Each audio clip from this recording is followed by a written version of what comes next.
नमस्कार बच्चों, स्वागत है आपका इस वीडियो में जिसमें हम पाठ 13 जहाँ पहिया है कक्षा 8 के पाठ पठन की चर्चा करेंगे। तो सुनते हैं बच्चों। इस पाठ को पी साईनाथ जी ने लिखा क्या है, अनुवाद किया है उसका। तो बच्चों, ये जो पाठ है इसके माध्यम से जहाँ चाह वहाँ रहा कहावत को चरितार्थ होते दिखाया गया है। लेखक जी ने तमिलनाडु राज्य के सर्वाधिक पिछड़े जिले में गिने जाने वाले पुडुकोट्टई की महिलाओं के बारे में बताया है। वहां उन्होंने साइकिल चलाना सीखने को एक आंदोलन के रूप में अपनाया और समाज के रूढ़िवादी बंधनों तथा पुरुषों द्वारा थोपी गई दिनचर्या से बाहर निकलकर दिखाया। लेखक जी ने पहिए को विकास तथा उन्नतिकारी रूप में प्रस्तुत किया है। तो बच्चों, पुडुकोट्टई तमिलनाडु की महिलाओं ने साइकिल चलाने को एक सामाजिक आंदोलन के रूप में माना।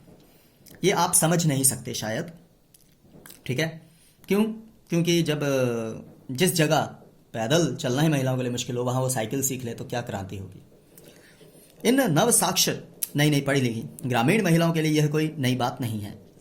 इस आंदोलन को उन्होंने पुरानी परंपराओं की जंजीरों को तोड़ने के लिए किया। सर्वाधिक पिछड़े जिलों में गिना जाने वाला यह जिला उस समय प्रकाश में आया, लोगों की खबरों में आया कह लो, जब यहाँ की महिलाओं ने अपनी स्वाधीनता, आजादी और गतिशीलता को अभिव्यक्ति के प्रतीक के रूप में साइकिल को चुना।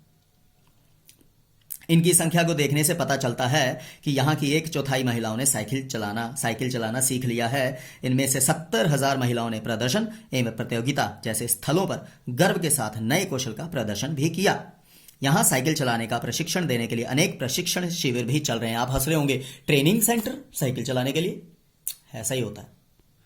तो बच्चों, इसी जिले की रूढ़िवादी पृष्ठभूमि की युवा मुस्लिम लड़कियों ने साइकिल चलाना सीखा। इससे उनकी आत्मनिर्भरता में वृद्धि हुई। इस बारे में जमीला बीवी नामक महिला जी का कहना है कि यह उनका अधिकार है। अब वे बसों का इंतजार किए बिना कहीं भी आ जा सकती हैं। शुरू में जब उन्होंने साइकिल चलाना सीखा तब लोगों ने फप्तियां कसी, टॉन्ट मारे, पर उन्होंने ध्यान नहीं दिया। एक अन्य महिला फातिमा जी, जो स्कूल अध्यापिका हैं, ने बताया कि वे साइकिल चलाना सीखने के लिए शाम को साइकिल किराए पर लिया करती थी।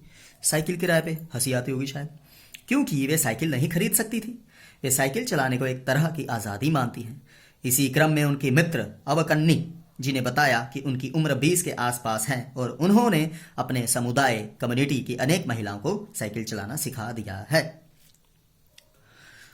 तो बच्चों, साइकिल चलाना सीखने वाली महिलाओं में मजदूर वर्ग की महिलाएं अधिक हैं। इसकी प्रशंसक बालवाड़ी, आंगनवाड़ी कार्यकर्ता, अध्यापिकाएं, ग्राम सेविकाएं तथा दोपहर का खाना पहुंचाने वाली औरतें भी हैं। इनमें से ज्यादातर महिलाओं ने साइकिल चलाना हाल फिलहाल में ही सीखा है।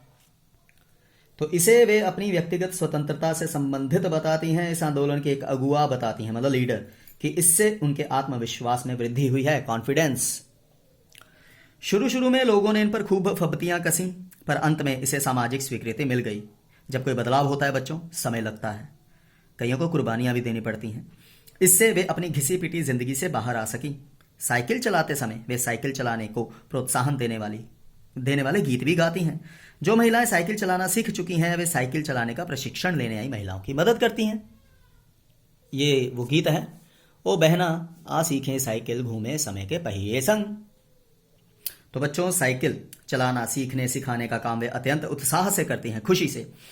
तो 1952 के अंतर्राष्ट्रीय महिला दिवस के अवसर पर साइकिल सवार लगभग 1500 महिलाओं ने तूफान ला दिया, जिसे देखकर यहाँ रहने वाले हक्के बक्के रह गए। सोच सकते हैं, 1500 महिलाओं को साइकिल चलाना सीखने के बारे में पुरुषों की राय यह थी कि इस क्षेत्र में साइकिल सीखने वालों की संख्या में वृद्धि हुई है। यहाँ के एक साइकिल डीलर ने भी माना कि इससे यहाँ साइकिलों की बिक्री में काफी वृद्धि हुई। अन्नामलाई की 22 वर्षीय मनोरमनी ने बताया कि शहर से कटे इस इलाके में साइकिल चलाना सीखने से गतिशीलता बढ़ जाती है। इससे आर्थिक लाभ भी है। कुछ महिलाएं जब अब अगल बगल के गांव में कृषि संबंधी या अन्य उत्पाद बेच आती हैं, इससे उनकी आर्थिक स्थिति मजबूत हुई है। बसों के इंतजार में व्यय मतलब व्यर्थ होने वाला समय बचता है। खराब परिवहन वाले स्थानों के लिए साइकिल सीखना बहुत ही महत्वपूर्ण है। अपने बचे समय में वे अन्य स्थानों या इलाकों में सामान बेचने जा पाती हैं। जिनके पास साइकिलें हैं, वे सारा काम बिना किसी परेशानी के कर लेती हैं।